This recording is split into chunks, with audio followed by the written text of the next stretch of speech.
Camelot. Even today, 50 years after his assassination, even for Americans who were not yet born on that fateful day in Dallas, even just the photos, they come packed with emotions. But why? Why did President Kennedy mean so much to so many? Why do we still mourn him? What is it about JFK? Well, for answers, we turn to a man with his own family connections to the Kennedy family, Stephen Schlesinger, a writer, a historian, with Kennedy knowledge in his blood. His father, Arthur Schlesinger Jr., was a special assistant and was considered the court historian to President Kennedy.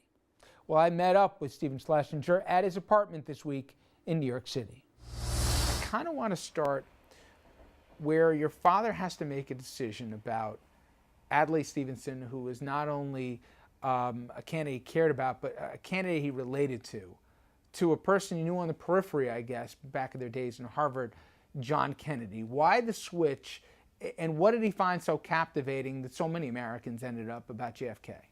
Well, you know, he had worked in two campaigns with Adlai Stevenson in 1952 and 1956. Both times, obviously, Stevenson was the Democratic presidential candidate. But I think he found in the end that Stevenson really didn't have that will to power, that cutting edge that you really need as a candidate that could win the presidency. And he saw that in JFK. He loved Stevenson and he adored him, but he was kind of too intellectual for the political scene in America.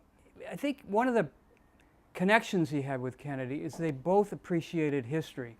They both understood the importance of knowing what had happened before in American life and using the building blocks of the founding fathers and Abraham Lincoln and all the different things that had happened throughout the history of this country as the way that you pursue change within the Kennedy era, the 1960s. It then begs the inevitable question that we hear many answers. If he had lived, how do you think he would have handled Vietnam?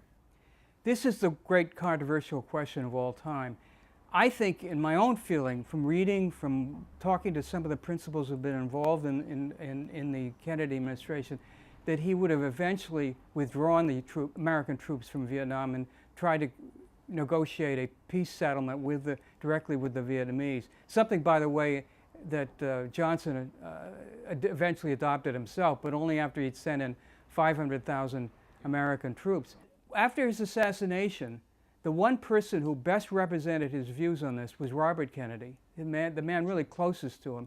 And it was Robert Kennedy who led the anti-war movement after Kennedy's death and opposed Johnson in 1968 over the Vietnam War. So I think Robert Kennedy's very principled stand was very much an echo of the way he saw what his brother would have done had he not been killed.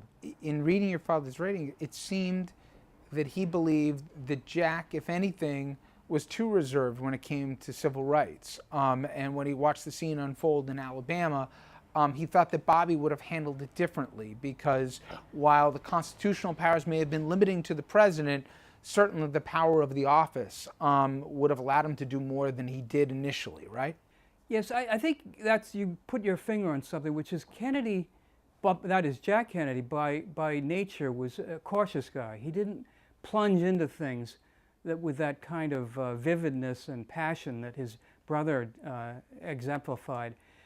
Nonetheless, in the end, Kennedy understood that the issue was greater than anyone that he was facing as President of the United States. And he eventually gives that speech where he calls it one of the great moral issues that we have to face as Americans. So he cautioned, yes, but eventually understanding, he grasped it and he ran with it. We still talk about Jack and Bobby and first names with the connection. And why do you think 50 years later there is such that connection, the romanticism, the what if, for the Kennedys and specifically JFK, that there really isn't for other presidents?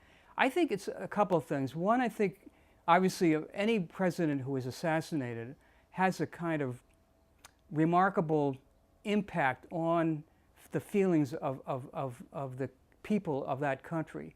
And I think one thing that Kennedy had he was young, he was attractive, he had a beautiful wife, he had passionate speeches that he gave, which gave people a feeling that he identified with young people as well as the older generation, but he kind of grasped the core values of his country, and to have them killed and at such a young age, after only 1,000 days in office, having these great ideals, gone, sort of destroyed because of this crazy man in Dallas, I think that had a profound impact has a profound impact on every generation subsequent to the whole Kennedy era.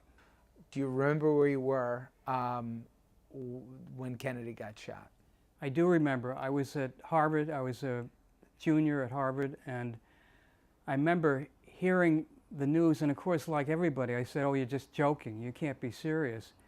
And then it turned out to be real, and I immediately went to the TV set and tried calling my father. My father, of course, was, had himself been in New York at the time, was flying to Washington.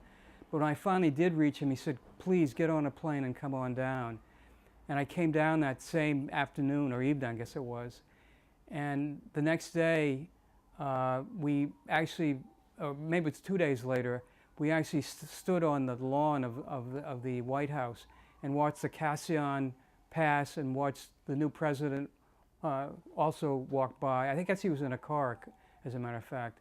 And it was just surreal. He could not believe it. I mean, it just seemed so terrible, and it kind of shattered all the dreams everybody had about this country. So, yes, I definitely do remember where I was. How would America have been different if not only JFK, but Bobby, Dr. King, if those trinity of deaths didn't happen?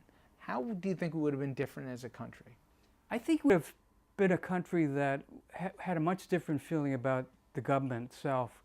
Ever since those tragedies, and following the Nixon administration, Watergate, and all the other things that have happened, there's been this enormous distrust of whatever the American government does. Some of it obviously is legitimate. We've seen the spying stuff that's been going on. But the fact is that up until, the Roosevelt administration, the Eisenhower administration, and finally the Kennedy administration, there was a feeling that the government was on your side and that it could be a friend to everybody who was struggling in this country.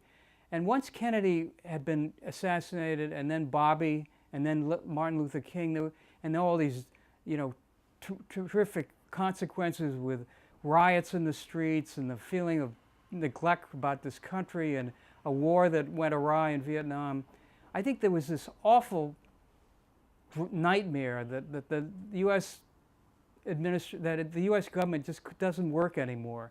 I think that's the sadness, I think, that we draw from that terrible period of the 1960s. And I'm hoping that the new administration under Obama and subsequent ones can redeem the promise that this country has always felt about Washington. When we return to this special edition of RFL, JFK, the Eternal Flame. Much like his memorial at Arlington and the fire that never dies, so too do the questions about Jack Kennedy and what might have been. How what happened in Dallas 50 years ago changed the course of our nation, and the America that could have been if only he had survived. That's all next. This is JFK 50 years later, here on RFL.